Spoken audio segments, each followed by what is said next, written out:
Bien, estábamos hablando sobre digamos, el comportamiento magnético de la materia, ¿sí? Y vamos a definir otra parámetro, otra variable, que en este caso es la inducción magnética, ¿sí?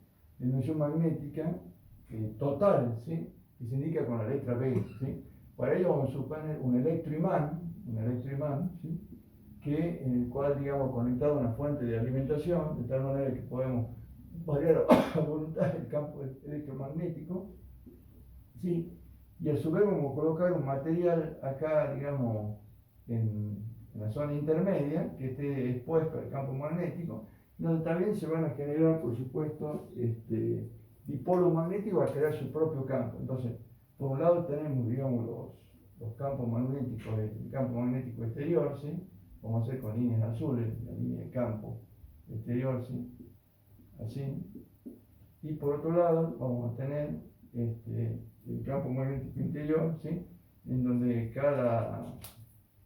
cada dipolo magnético va a tener su orientación, ¿sí?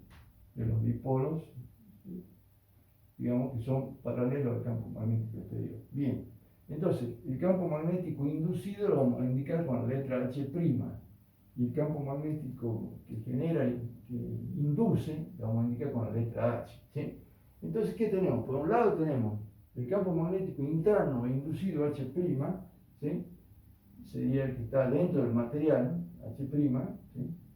Acá se ve que es proporcional, digamos, a la magnetización inducida, es 4πJ, ¿sí? Donde J es la intensidad de indumentación o magnetización inducida, ¿sí? Y a su vez tenemos el H que es el campo magnético original. Vamos a definir lo que sería la inducción magnética, que se indica con la letra B, o flujo magnético total. Es la suma de los dos campos, del campo inductor más el campo inducido, más H'. Es la superposición de esos dos campos, ¿sí? Bien, ¿qué vamos a tener? De acuerdo a lo que teníamos anteriormente, H, digamos, vamos a poner tal cual como está, H' vamos a reemplazar, o sea que tenemos H sería el campo inductor, y el campo inducido es 4πJ, ¿sí? Pero J teníamos que era proporcional, digamos, era K por H, era proporcional al campo magnético exterior, J es la magnetización inducida, ¿sí? K por H lo vamos a poner con azul, por H, ¿sí? Por definición que hemos dado anteriormente. Entonces, en vez de esto es 4πJ, ¿sí? Lo pongamos en azul el J, y después vamos a reemplazar J, entonces va a quedar H más 4π, ¿sí? Y en lugar de J, lo vamos a poner acá en azul también para que se note, ¿sí? J es K por H. Entonces me quedaría K por H. Podemos sacar factor común, en este caso el H, y me va a quedar 1 más 4πk por H. Entonces, esa es la relación que hay entre la inducción magnética o flujo magnético total, que sería B, ¿sí? Y el campo magnético exterior. A este valor lo vamos a designar con el símbolo μ, ¿sí? Entonces va a ser μ por H, en donde ese μ se denomina permeabilidad magnética, ¿sí? Permeabilidad magnética, que se puede definir como la variación de las propiedades magnéticas, digamos, de un material dentro de un campo magnético, es decir, lo que en definitiva sería la facilidad o la dificultad con que un material deja pasar el magnetismo a través de él. Ese μ, digamos, es lo que se llama la permeabilidad magnética. Permeabilidad magnética. Bien, ¿qué tenemos por otro lado? Que hay una proporcionalidad entre la inducción, el flujo magnético total, y el campo magnético exterior, ¿sí? Si nosotros hacemos experimentos para ver si se verifica esta proporcionalidad, vamos a ver que no siempre se cumple, ¿sí? Porque tenemos lo que se llama el ciclo de histéresis, que lo vamos a ver a continuación, ¿sí? Es decir, esa proporcionalidad se cumple para ciertos materiales. Para materiales altamente magnéticos, hay una proporcionalidad al principio, pero después ya deja de ser proporcional. Eso lo vamos a ver por acá. A ver, ¿qué tenemos? Supongamos que tenemos el campo magnético exterior, como dijimos recién, por acá, que lo podemos variar a voluntad, ¿sí? Y pongamos acá una espira, dentro del material, una espira, ¿sí? De tal manera que nosotros podamos medir también con un instrumento que se llama galvanómetro balístico, la magnetización que se produce. O sea, a medida que vamos variando el campo magnético exterior, vamos midiendo la magnetización inducida, o sea, la inducción o flujo magnético total, para ver si se cumple esta proporcionalidad. Dijimos que en materiales que no son muy magnéticos sí se cumple, pero en materiales ferromagnéticos no se da eso, sino que se da lo que se llama el ciclo de histéresis. El ciclo de histéresis queda acá. Acá ponemos, digamos, la inducción magnética, flujo magnético total, y acá ponemos el campo magnético, que lo podemos variar a voluntad. ¿Qué va a pasar? A medida que nosotros vamos aumentando el campo magnético, al principio se comporta como una línea recta, es decir, a medida que aumenta H, aumenta B, ¿sí? Pero ¿qué pasa? Llega un momento en que primero aumenta suavemente, después empieza a aumentar más bruscamente, después se hace más lentamente hasta que se horizontalice, vuelve horizontal, ¿sí? Ese punto se llama punto de saturación. El punto de saturación, ¿sí? Punto de saturación me indica que por más que yo aumente el campo magnético exterior, por más que lo siga aumentando, la inducción magnética ya no crece, es decir, que ya no puede magnetizarse más, ¿sí? Eso por un lado, a medida que aumenta. Pero ¿qué pasa si yo empiezo a mermar eso cuando yo iba creciendo para acá el campo magnético, ¿sí? Y si iba creciendo también para allá la inducción. Pero si yo empiezo a mermar el campo magnético, ¿cómo lo puedo hacer? Cambiando la polaridad digamos, de la fuente, donde era negativo o positivo y a la inversa. ¿Qué va a pasar? Vamos a ver que en lugar de bajar con el mismo ritmo que hacía, baja más lentamente, ¿sí? De tal manera de que aún cuando lo anulea, ahí el campo magnético es cero, porque ahí tiene valores 10, 25 y acá se vuelve cero. Sin embargo, no se vuelve cero la inducción, sino llega a un cierto valor, que le podríamos llamar B, ¿sí? Quiere decir que queda magnetizado el cuerpo, ¿sí? Es lo que se llama magnetismo remanente, B, magnetismo remanente, que es aquel magnetismo que quedó una vez que desapareció el campo magnético exterior remanente. Bien, ¿y eso quién tiene? Los materiales ferromagnéticos que tienen la capacidad de ir acumulando magnetismos. A medida que se va aplicando magnetismo, van acumulando campo y con el tiempo el nuevo campo que se le aplique se suma al anterior, ¿sí? Entonces, si nosotros seguimos bajando el campo magnético, a ver que llega, hay que hacer un campo en sentido opuesto para que se anule la inducción, porque aquí va tomando valor 0,5, 0, hasta que llega a 0. Ahí, por ejemplo, en este punto, ya la inducción magnética vale 0. Y ese campo de sentido contrario, necesario para hacer nula la inducción magnética, se llama campo coercitivo, y es necesario para neutralizar por completo, digamos, la magnetización, campo coercitivo. Ahí sí sería que desaparece el magnetismo. Si sigo en el mismo sentido, se va a dar un fenómeno similar al anterior, va a ir variando hasta que llegue un valor en el sentido contrario, máximo que otro punto de saturación. Y después, si invierto, digamos, la polaridad, vamos a tener un gráfico similar que aquí va a ir creciendo hasta que cierre y llegue al punto original. Acá también tenemos un valor de inducción del sentido opuesto, ¿sí? Que sería el magnetismo remanente, ¿sí? Este ciclo que se cierra se llama ciclo de histéresis, ¿sí?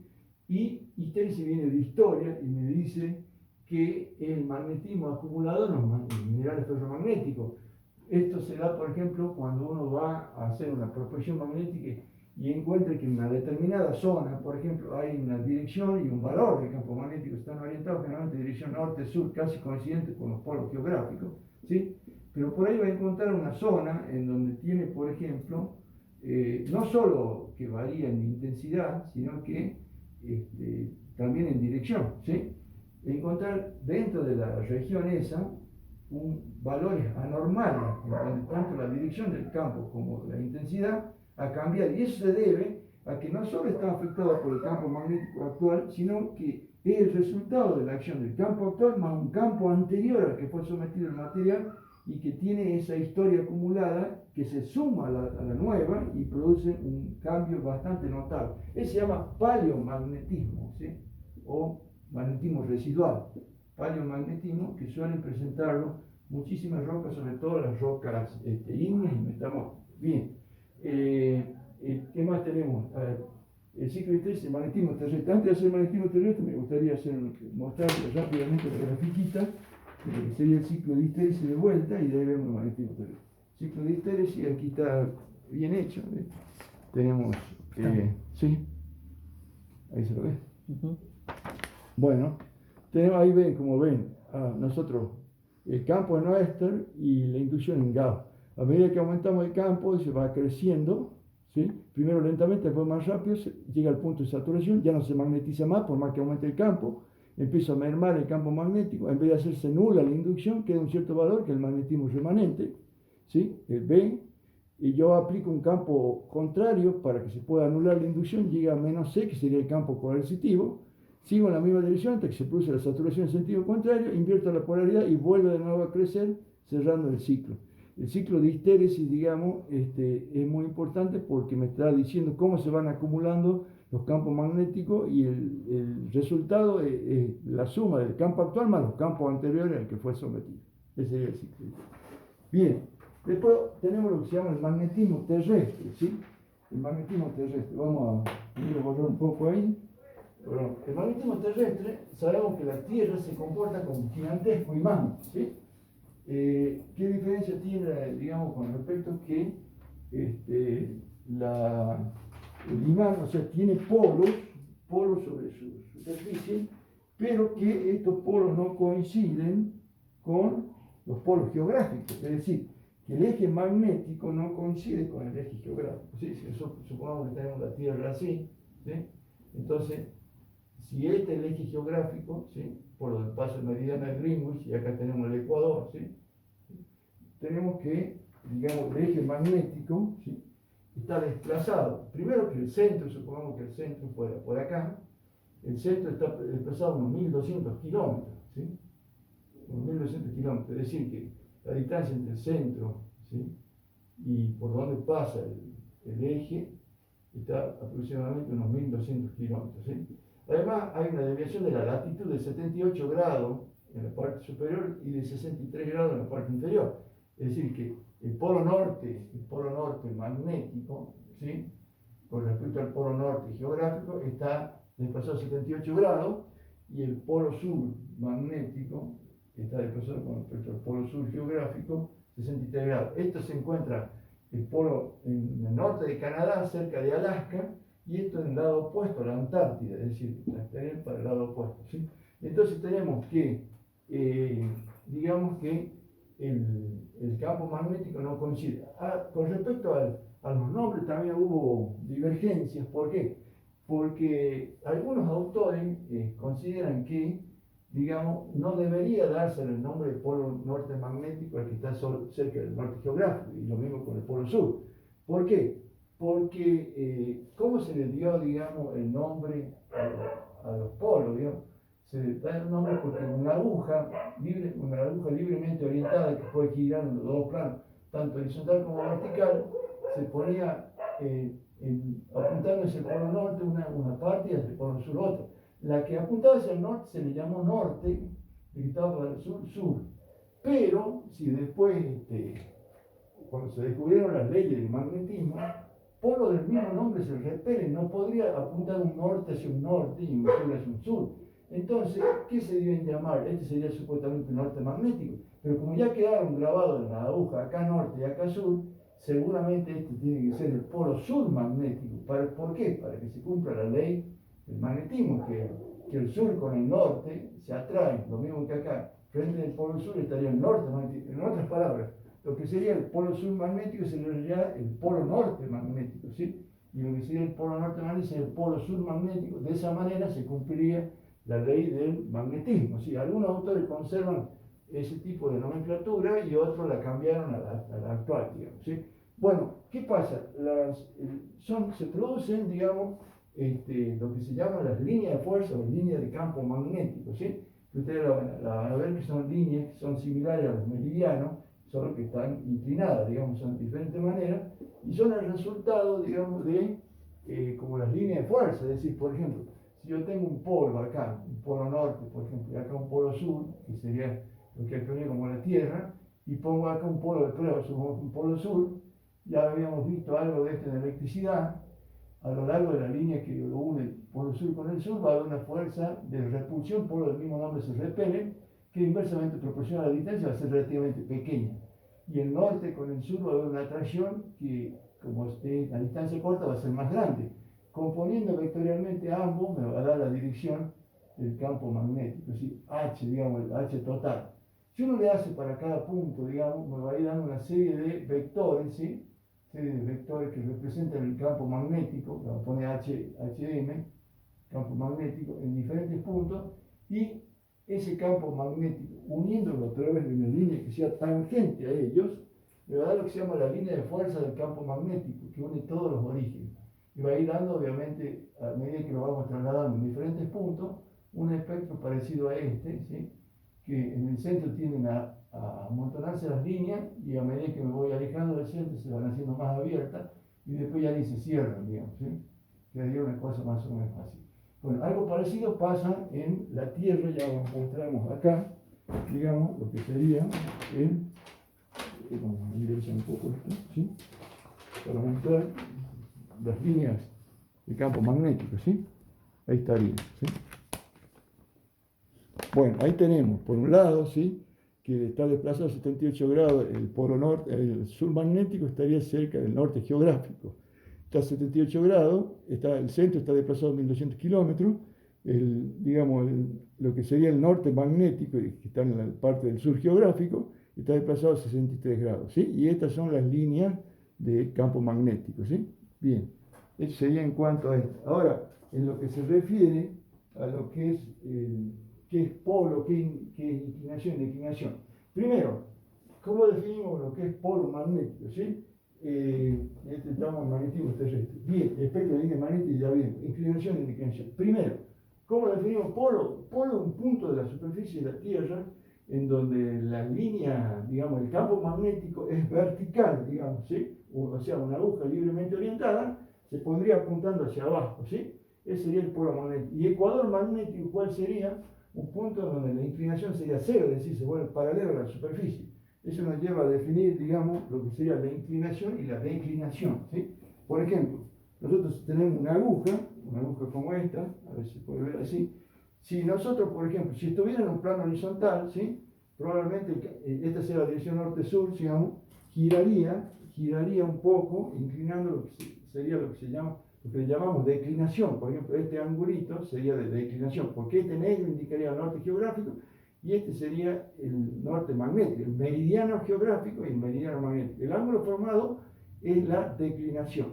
Ahora, no siempre queda horizontal, digamos, la hoja, sino que no solo gira en el sentido horizontal, sino también gira en el sentido vertical. Y probablemente haya tomado esta posición y no como la teníamos acá en el plano. Ahora supongamos que este rojo sea la proyección de esa aguja sobre el plano horizontal. Entonces, este ángulo que forma la proyección sobre el plano horizontal con la aguja libremente orientada se llama inclinación.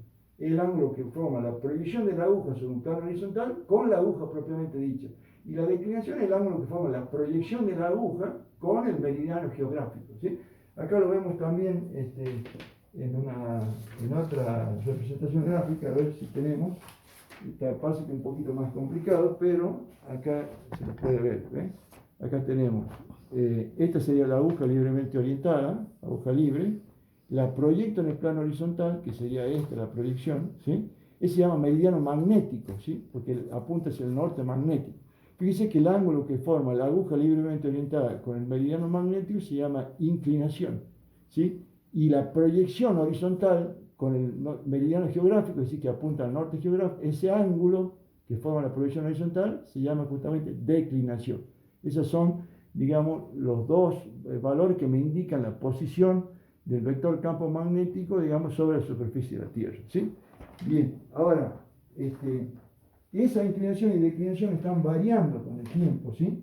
Están variando con el tiempo, tal es así que entre 1942 y 1975 se han hecho investigaciones y vieron que se desplazaron cientos de kilómetros, digamos, el polo norte, digamos, hacia el noroeste, ¿sí?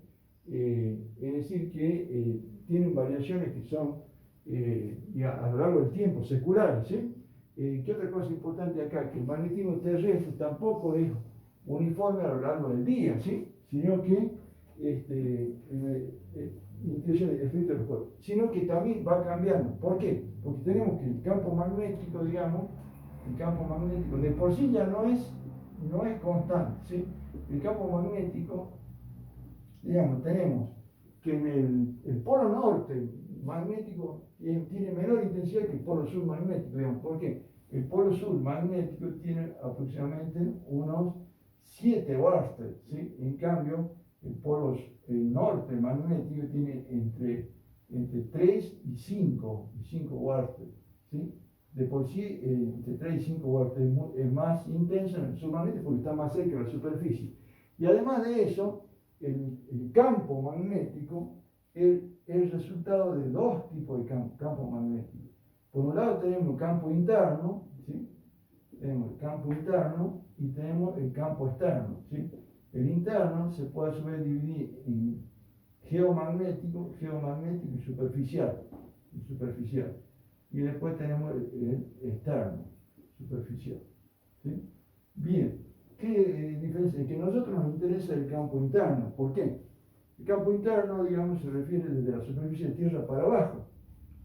Se le llama geomagnético justamente al campo debido a los materiales ferromagnéticos del interior de la Tierra, ¿sí? Pero si nosotros observamos, por ejemplo, en el núcleo de la Tierra, que es el NIFE, compuesto por níquel y hierro, ¿sí?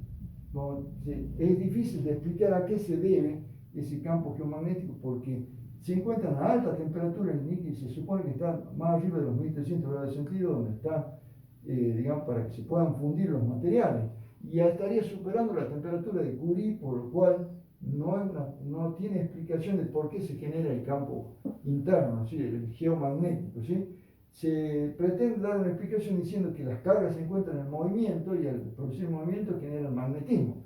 Pero por otro lado está el campo interno de superficie, que ese sí nos interesa, del superficie cortical, también llamado cortical porque es de la corteza terrestre. Y ahí la diferencia en el magnetismo se debe justamente a la diferencia entre la susceptibilidad magnética de las rocas. O sea, las rocas como por ejemplo la magnetita, la pirrotina, etcétera, van a tener mucha mayor susceptibilidad que las otras. Y por otro lado, el campo interno representa un 97% del total del campo.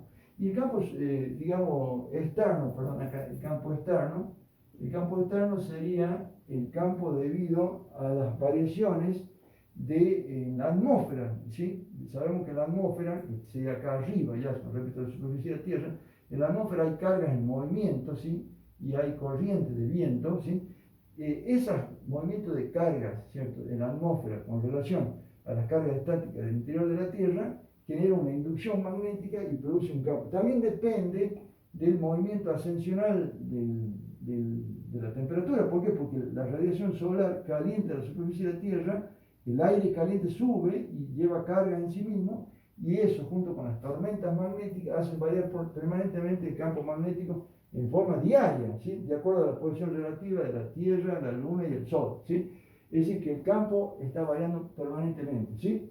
Bueno, obviamente lo que a nosotros nos interesa es el campo superficial o cortical, que nos va a dar una idea de la presencia de minerales ferromagnéticos, ¿sí?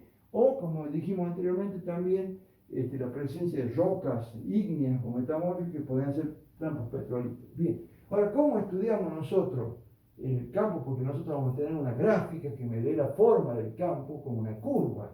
Entonces, lo que se hace es estudiar el efecto de los cuerpos magnéticos y compararlo con la curva del campo que nosotros hacemos. Porque nosotros vamos a graficar el campo magnético, ¿sí? Normalmente vamos a graficar la componente vertical del campo magnético. ¿Por qué? Porque tenemos la Tierra y acá el Ecuador, por ejemplo, la Argentina se encuentra por este lado, así, ¿sí? Entonces, ¿qué va a pasar? De acuerdo a la posición que tengan, ¿sí? El campo magnético, supongamos, va a estar apuntando a la parte más cerca que es el polo sur, ¿sí? Pero vamos a tener dos componentes, vamos a hacer un poquito más, ¿sí? Entonces vamos a tener dos componentes. Los que están cerca de los polos, la componente vertical es mucho más grande. Le llamemos B y la componente horizontal es más chica. En cambio, los que están, un punto que está en el Ecuador, por ejemplo, ¿sí? Ya apuntaría hacia el polo así, la dirección esta. Pero si uno tiene una componente horizontal grande y una componente vertical más chica. Es decir que cerca de los polos, ya sea el norte o el sur, conviene medir la componente vertical. En cambio, cerca del ecuador conviene medir la componente horizontal. Como nosotros estamos cerca de los polos, medimos la componente vertical, ¿sí? Entonces, ya, la gráfica de la componente vertical va a tener diferentes formas de acuerdo digamos, al cuerpo material que nosotros vemos, si es un dique, si es digamos, un filón, etc. ¿Sí? Se ha estudiado los diferentes efectos de los cuerpos magnéticos, por ejemplo, y, por ejemplo, el caso de un polo, lo estamos viendo acá, es similar a lo que sería un punto. Sería un punto ahí, ¿ven? Un polo negativo que está próximo a la superficie me daría una curva similar a la que se ve en estadística, así, una curva con un pequeño máximo así y una pequeña deflexión hacia ambos lados. Eso se lo puede, matemáticamente también se lo puede deducir, si fíjense, en realidad se hace una deducción para cada caso, pero nosotros vamos a ver para el primer caso nomás porque los demás se hacen por integración, etc. Por ejemplo, nosotros tenemos la superficie de la Tierra, vamos a hacerlo con azul porque nos marca, la superficie de la Tierra, ¿sí? Tenemos acá un polo que está acá abajo, un polo P negativo, ¿sí? Que está a una distancia, llamémosle Z, esta distancia es Z, ¿sí? Y vamos en un punto cualquiera llevamos un magnetómetro como ese, ¿sí? Y medimos ahí el campo magnético. El campo magnético obviamente va a ser a lo largo de esta línea, esta es la dirección del campo magnético, lo vamos a hacer acá en azul, a continuación, ¿sí?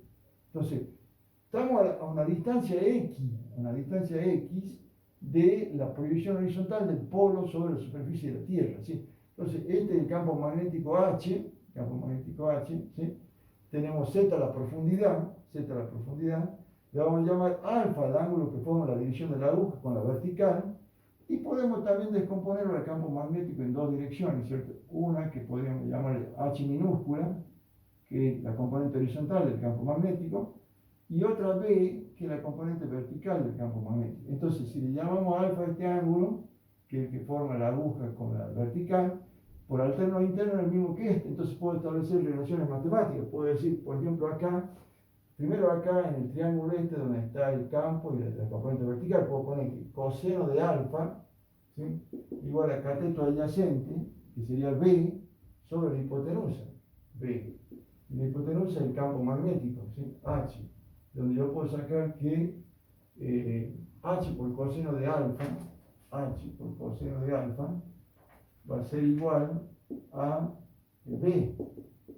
Permutando me queda que B igual a H por coseno de alfa, Por otro lado, digamos que H por definición, hemos visto que era P, o sea, la intensidad magnética del polo sobre la distancia al cuadrado, ¿sí? Y por otro lado, el coseno de alfa también lo puedo plantear de otra forma. ¿Por qué? Porque ya en el triángulo más grande, coseno de alfa tengo de cateto adyacente X, la distancia que hay del punto de medición a la proyección vertical, y la profundidad Z, o sea, cateto adyacente sería, le llamemos R al radio, la distancia que hay del punto total hasta acá, va a ser, digamos, acá este cateto opuesto, este adyacente Z sobre R, coseno de alfa va a ser Z la profundidad sobre R, que es la distancia real medida desde el punto de lectura hacia el polo. Entonces, si nosotros reemplazamos coseno de alfa por Z sobre R, me quedaría por Z sobre R, y acá me queda P por Z sobre R al cubo, ¿sí?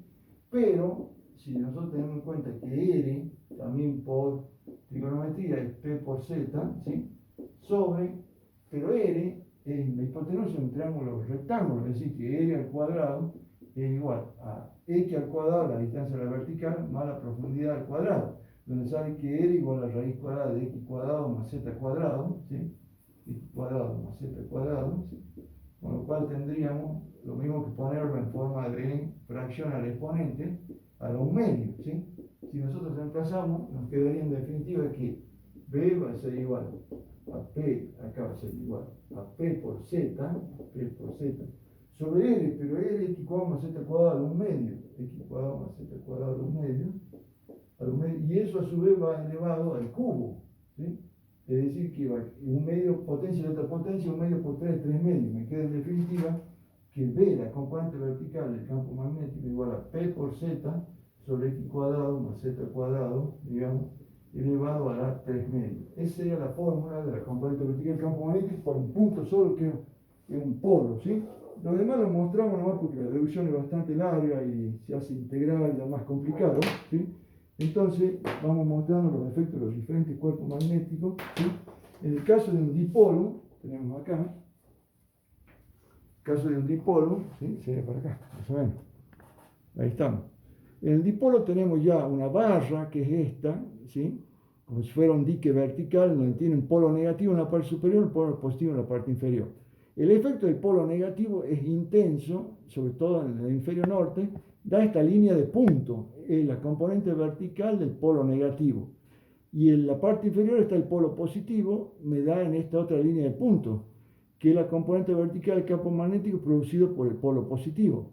Componiendo ambas gráficas en línea de punto, me sale esta resultante que viene a ser parecida a la que vimos anteriormente, solo que con menos, digamos, el máximo de menos altura, ¿sí?